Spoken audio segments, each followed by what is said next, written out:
Phase wise दूंगा जी और सबसे पहले मैं 11th-12th के अभ्यर्थियों को दूंगा, जी उसके बाद 9th-10th और उसके बाद प्राथमिक के। जी और इसका कारण है, अगर हमारी रिक्ति जी 75% से नहीं भर पाती है तो हम 75% अभ्यर्थियों या 75% रिक्ति दोनों में जो कम है उतना हम लोग ज़रूर भर देंगे। और उस हिसाब से हम लोग जो कट ऑफ है, जो हमारा क्वालिफाइंग कट ऑफ जो 40% जनरल के लिए जैसे है, जी उसको हम लोग उतना उस हद तक शिथिल करेंगे। मुझे नहीं लगता है कि उसके कारण से मुझे जो वर्तमान में कोई शिथिल करने की ज़रूरत है क्वालिफाइंग को, लेकिन ये एक प्रोविज़न किया गया इसलिए कि लोगों को लगे कि हाँ, सरकार की मंशा भी है नियुक्ति करने की, हमारी मंशा है नियुक्ति करने की, और अगर बाई चांस जी। कोई ऐसे मामले में नहीं अगर भरती है, नहीं भर पाते हैं तो हम रिलैक्स करने के लिए तैयार हैं। पहली बात तो जो अभ्यर्थी जो इस तरह से अपने विचारों को रखते हैं, विचारों को रखने में कोई गलती नहीं है, लेकिन उनको ये समझना चाहिए जी कि जो आयोग उनका चयन करने जा रहा है, उस आयोग के जो अपने विशेषज्ञ हैं उनसे ज़्यादा ज्ञानी वो तो नहीं है। पहले तो लगातार हम स्टोरीज कर रहे हैं, लोग आपको सल्यूट कर रहे हैं, मतलब लगातार कह रहे हैं कि जिस तरह से 8 लाख अभ्यर्थी आए हुए थे, दूसरे दूसरे राज्य से लोग आए हुए थे, और लगातार ये कहा जा रहा था, क्योंकि अमूमन हम देख रहे थे कि कभी हंगामा हो जाता है एग्जाम सेंटर, बड़ी ही आराम से बड़ी ही स्मूथली हो गया। तो सबसे पहले तो हम आपसे ये जानना चाहेंगे, क्या कुछ नया प्रयोग किया था बीपीएससी ने? कई नए प्रयोग किए गए थे और आप लोगों ने देखा भी होगा कि इसमें सबसे बड़ा हम लोगों ने किया था कि बायोमेट्रिक्स पर हम लोगों ने काफ़ी तरजीह दिया था उसको, और उसके कई सार्थक परिणाम भी हम लोगों के आए हैं। कई मुन्ना भाई जैसे लोग कह रहे हैं कि कई मुन्ना भाई पकड़े गए हैं, और मैंने पहले भी कई अवसरों पर यह बात कहा है कि हमें अगर सिस्टम में सुधार रखना है, कदाचार मुक्त रखना है इसको, तो जो कदाचारी जो क्या सोचते हैं और कैसे करते हैं उनसे हमको 2 कदम आगे रहना है। जी तो क्योंकि आज जो चीज़ हम लोगों ने किया, अगर हम उसमें अगर परिवर्तन या सुधार नहीं करेंगे या नहीं सोचेंगे उस दिशा में, तो आने वाले समय में इस पर भी लोग सेंधमारी करने का प्रयास जरूर करेंगे, और हो सकता है कि सेंध भी मार लें। जी जी जी तो इसलिए हम लोग व्यवस्था में हमेशा से सुधार करते रहेंगे, और आने वाले समय में आप देखेंगे कि कुछ और भी सुधार होंगे। कुछ और भी सुधार होंगे। अच्छा, हमने देखा कि कंट्रोल रूम भी बनाया गया था, लगातार सर्विलेंस किया जा रहा था, फायदा हुआ उससे? बिल्कुल कई फ़ायदे हुए उसमें। आपने देखा होगा कि इसमें यहाँ से ही हम लोगों ने कई सेंटर्स पर जो भी थोड़ी बहुत कोई बातचीत कर रहा है एक दूसरे से, या कहीं पर कोई खराब को इधर उधर करने की कोशिश कर रहा है, तो यहीं से हम लोग इसको चिन्हित में बहुत बड़ी बात थी, और सब लोग अपने सही तरीके से सब लोगों ने काम किया। और मैं इसमें एक मीडिया को भी और इसमें अभ्यर्थियों को भी, क्योंकि सबको जब यह पता चल गया कि इतनी मतलब कैमरा के दायरे में सब कोई सब हैं, तो किसी ने भी ज़्यादा प्रयास नहीं किया। कुछ ऐसे लोग थे जो इसके बावजूद दुस्साहस किए तो पकड़े भी गए। जी, हमने देखा।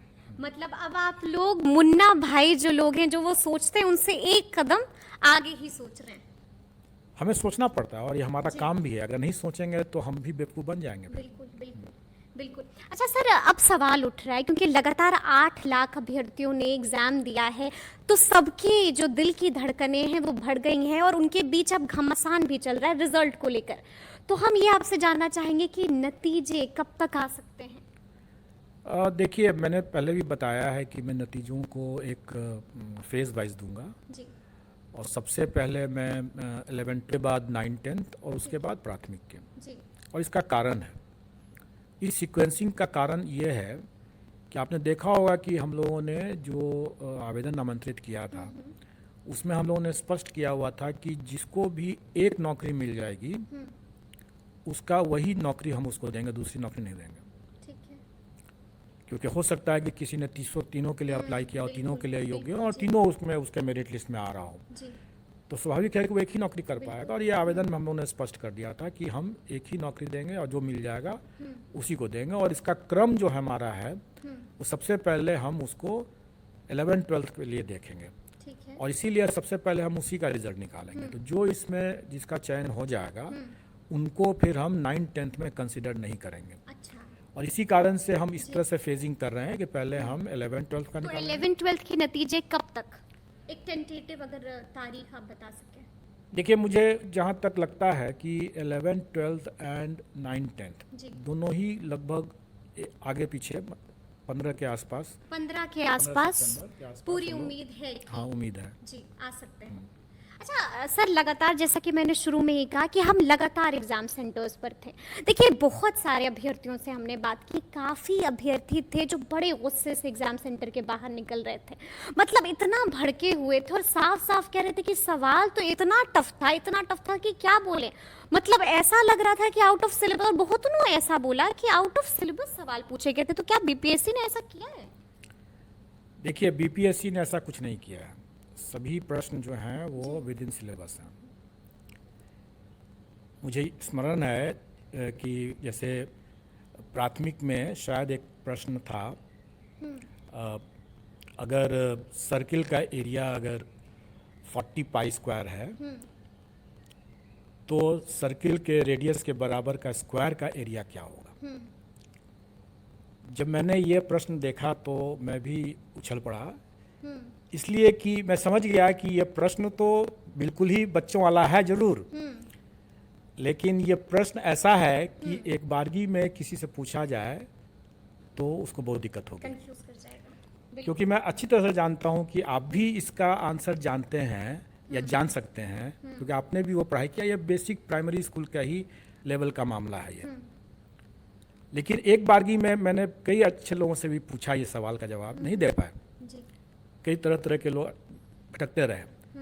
तो सवाल का जो स्तर था या सिलेबस की जो बात कर रहे हैं वो बिल्कुल ही एनसीईआरटी के प्राथमिक के हिसाब से, मतलब प्राथमिक का मतलब 10th तक का, क्योंकि प्राथमिक के जो अभ्यर्थी थे उनका न्यूनतम योग्यता इंटरमीडिएट था। तो इसलिए हम लोगों ने ये किया था कि हम लोग 10th तक का इसमें रखे थे। उसका जो लेवल था, प्रश्न का जो स्टैंडर्ड था वो 10th तक का हम लोग रखे थे, और ये 10th तक के लिए बिल्कुल है। 10th क्या, ये तो प्रश्न जो मैं बता रहा हूँ, उदाहरण दे रहा हूँ, ये तो प्राथमिक का ही है, क्योंकि प्राथमिक के बच्चे ही जानते हैं कि पाई आर स्क्वायर होता है सर्किल का। अगर पाई आर स्क्वायर अगर सर्किल का एरिया होता है 40 पाई स्क्वायर है तो दोनों तरफ से पाई पाई हटा दीजिए तो आर स्क्वायर का वैल्यू इस 40 पाई हो गया, वही आंसर है। जबरदस्त सर जी। तो इतना सिंपल था ये सवाल। जी, जी, जी। लेकिन इस सवाल में भी कई लोग भटके जरूर होंगे। बिल्कुल बिल्कुल सर, और इसीलिए शायद भटके हैं, तो इसलिए कह रहे हैं कि क्वेश्चन जो है, मतलब अंगूर खट्टे लगे, नहीं मिले तो कह दो कि खट्टे हैं। तो मैंने पहले किसी इंटरव्यू में कहा ही था कि हमारा काम ही है कि हम उन लोगों को कंफ्यूजिंग क्वेश्चन दें, बिल्कुल, ताकि तभी तो तब पता अच्छे चलेगा। candidates। जैसे ये क्वेश्चन देख के मैं बहुत खुश हुआ कि ऐसा क्वेश्चन पूछा है जिस सेटर ने, तो बड़ा अच्छे तरीके से उन्होंने ये क्वेश्चन पूछा है। काफी अच्छे तरीके से, बिल्कुल। अच्छा सर, एक और सवाल है मेरा कि कट ऑफ क्या, आपने कहा है कि अब जिनके जो अंक हैं अगर कम भी अंक आते हैं तो कट ऑफ में भी थोड़ा सा फेर बदल किया जाएगा। देखिए, हम लोगों ने ये कहा कि अगर हमारी रिक्ति जी। 75% से नहीं भर पाती है तो हम 75% अभ्यर्थियों या 75% रिक्ति दोनों में जो कम है उतना हम लोग ज़रूर भर देंगे, और उस हिसाब से हम लोग जो कट ऑफ है, जो हमारा क्वालिफाइंग कट ऑफ जो 40% जनरल के लिए जैसे है, उसको हम लोग उतना उस हद तक शिथिल करेंगे। लेकिन ये सुविधा जो हम लोगों ने दिया है, ये हम लोगों ने, चूँकि हमें मालूम नहीं था कि प्रश्न का स्टैंडर्ड क्या है, अभ्यर्थियों के लिए का क्या स्टैंडर्ड है, ये मुझे भी पता नहीं था। और जैसा मैंने पिछले प्रेस कॉन्फ्रेंस में बताया भी था कि इन्हीं सब कारणों से हम लोगों को इसको सुधार करने की ज़रूरत है, क्योंकि हम लोग जानते नहीं हैं और सरकार की मंशा है। वैसे सरकार के ऊपर लोग हमेशा आरोप लगा रहे थे कि सरकार नहीं चाहती है नियुक्ति करना, जबकि इसके ठीक उलट सरकार की मंशा है कि अधिक से अधिक नियुक्ति देना। और आप इसी कारण से हम लोगों ने कहा कि भाई अगर गलत लोग बयानबाजी कर रहे हैं, गलत बयानबाजी कर रहे हैं कि भाई सरकार की मंशा ही नहीं है, तो सरकार अपनी मंशा दर्शा रही है कि भाई हम 75% तक का हम भर देंगे। तो मुझे नहीं लगता है कि उसके कारण से मुझे जो वर्तमान में कोई शिथिल करने की ज़रूरत है क्वालिफाइंग को। लेकिन ये एक प्रोविज़न किया गया इसलिए कि लोगों को लगे कि हाँ, सरकार की मंशा भी है नियुक्ति करने की, हमारी मंशा है नियुक्ति करने की, और अगर बाई चांस कोई ऐसे मामले में अगर नहीं भर पाते हैं तो हम रिलैक्स करने के लिए तैयार हैं। और ये बात आपने देखा होगा कि अभी हमारे जो 9th 10th या 11th 12th में हमें जो स्मरण है कि उसमें 4 पेपर जो 9-10th में हैं और 3 पेपर 11-12th में ऐसे हैं, उनको छोड़ करके मतलब बाकी जितने पेपर्स ऐसे हैं उसमें अभ्यर्थियों की संख्या रिक्तियों से कम है। तो स्वाभाविक है कि उसमें जो भी क्वालिफाइंग मार्क्स ले आएंगे वो पास कर गए, मतलब उनका हो जाएगा। तो उसमें हमें, इसीलिए आपने देखा भी होगा कि हमारे प्रश्न पत्र के जो स्टैंडर्ड थे वो अभ्यर्थियों की संख्या, संभावित संख्या को ध्यान में रख करके ही किया गया था। और इसलिए कई बार लोग जिससे बोल रहे थे कि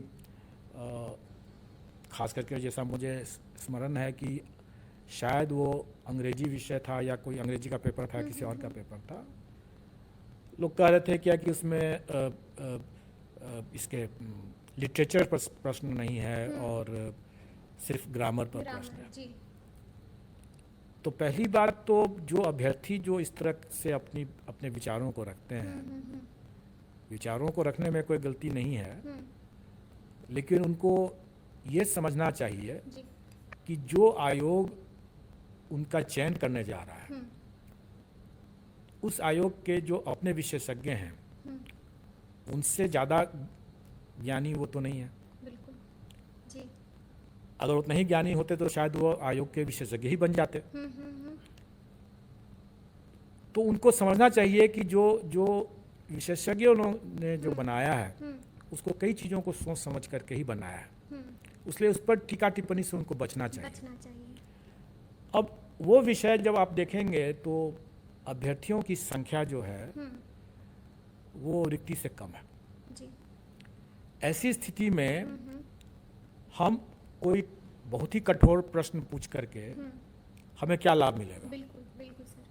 हमें तो देखना है कि वो अभ्यर्थी जो है वो इतनी दक्षता रखता है कि वो बच्चों को पढ़ा सके। बाकी अगर उसका ज्ञान अगर थोड़ा कम भी है तो उनमें अगर ये टैलेंट है और करके आए हैं तो वो पढ़ा सकते हैं। तो हमको उनका मिनिमम क्वालिफिकेशन, हमको योग्यता को, दक्षता को देखना परखना है।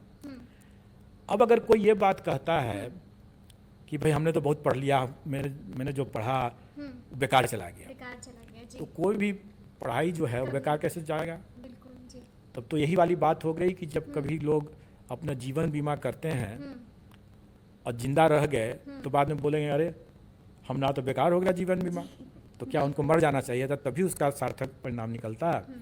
तो कुछ हद तक इसी यही बात है कि अगर कोई पढ़ाई कर लिया, नेचुरली आप ज़्यादा पढ़ेंगे, और इसी कारण से हम लोगों ने कभी भी उसका ब्रेकअप नहीं बताया कि हम किस विषय में कितना हम प्रश्न पूछेंगे, और कभी नहीं बताते हैं, बताना चाहिए भी नहीं। हम क्यों बताएं कि आपसे हम सिर्फ 5 क्वेश्चन इसका पूछेंगे, 10 क्वेश्चन उसका पूछेंगे, ऐसा कोई फिक्स्ड है भी नहीं। आपको पूरा पढ़ना है, हम कहीं से भी 5 क्वेश्चन पूछ लेंगे, और नॉलेज कभी जाया नहीं जाता। बिल्कुल, और आपको तो पढ़ाना है। बिल्कुल, आप तो सरकारी पदाधिकारी के जैसा नहीं है कि आपने जो पढ़ा उसका उपयोग कम आएगा। आपने तो जो पढ़ा उसको डेली आपका उपयोग है। अब तो दूसरे ही दिन आप जो पढ़ाने जब जाएंगे तो अपने बच्चों को कैसे पढ़ाएंगे? इसलिए ज्ञान कभी बेकार नहीं जाएगा, मेहनत कभी बेकार नहीं जाता है, और इसलिए कोई इस तरह के गलत टिप्पणी करने से उनको बचना चाहिए। सर, अब तो डॉक्यूमेंट वेरिफिकेशन भी स्टार्ट होने वाली है सितंबर में। बिल्कुल, हमारा डॉक्यूमेंट वेरिफिकेशन होने जा रहा है और हम 4 तारीख से हम लोग करने जाएंगे, और आपने देखा होगा इसके हमारे आयोग के वेबसाइट पर भी आ चुका है। 1 तारीख से हम उनका दिव्यांगता सर्टिफिकेट का मतलब कि जांच के लिए हम लोग मेडिकल बोर्ड भी जो है वो भी बैठेगी। अच्छा, वो गृह जिला में ही होगा। जी जी जी। अच्छा सर, 1-2 और डाउट्स हैं जो झटपट आपसे क्लियर करना चाहते हैं कि बहुत सारे बायोमेट्रिक में इश्यूज थे जिसकी वजह से हमने देखा कि कई बार वहाँ पर लोग बोल भी रहे थे, ये बार बार कह रहे थे कि हम बायोमेट्रिक में जो है दिक्कत था, अब हम क्या कर सकते हैं। तो वैसे लोगों को देखिए, बायोमेट्रिक एक बोलचाल की भाषा बन गई है, लेकिन एक्चुअली वो बायोमेट्रिक में प्रॉब्लम नहीं था। वो प्रॉब्लम था एडमिट कार्ड के QR कोड के स्कैनिंग में। और QR कोड का जो स्कैनिंग जो हो रहा था, उस कई कारणों से वो स्कैनिंग फेल कर रहा था। उसमें एक कारण ये भी हो सकता है कि अभ्यर्थी ने जो प्रिंट आउट लिया वो QR कोड उसका ठीक से आया नहीं। अब ठीक से नहीं आया, उसने अपने फोल्ड करके, मोड़ करके अपने साथ लेकर के एडमिट करना चाहिए। वो एक A4 साइज का प्रिंट में निकाला होगा तो वो उसको तो लेकर नहीं आया, वो मोड़ करके लाया होगा। मोड़ने में QR कोड मुड़ गया होगा या प्रिंटर ठीक से नहीं होगा, इंक नहीं ठीक से आया होगा, कई कारण ऐसे हो सकते हैं जिसके कारण से क्यूआर कोड का रीडिंग ठीक से नहीं होता, मतलब स्कैनिंग नहीं हो पा रहा था क्यूआर कोड का। लेकिन उसमें जो अभ्यर्थी का रोल नंबर भी है, तो जहाँ भी क्यूआर कोड का जब स्कैनिंग नहीं हो पा रहा था वहाँ पर रोल नंबर डाल करके हमारा पर्पस क्या था, हमारा पर्पस ये था कि हम उसका क्यूआर कोड से स्कैनिंग करके या तो हम उसके डेटा को ले लें या उसके रोल नंबर को डाल करके उसके डेटा को ले लें। दोनों ही स्थिति में हमको जो बैकएंड में हमारे पास जो डेटा था उसका, वो डेटा को रिट्रीव करना था कि वो वही व्यक्ति है कि नहीं, वही अभ्यर्थी है कि नहीं है, उसका फ़ोटो से मिलान हो रहा है कि नहीं हो रहा, वो करना था। तो जो एडमिट कार्ड में क्यूआर कोड का जहाँ जहाँ स्कैनिंग नहीं हो पाया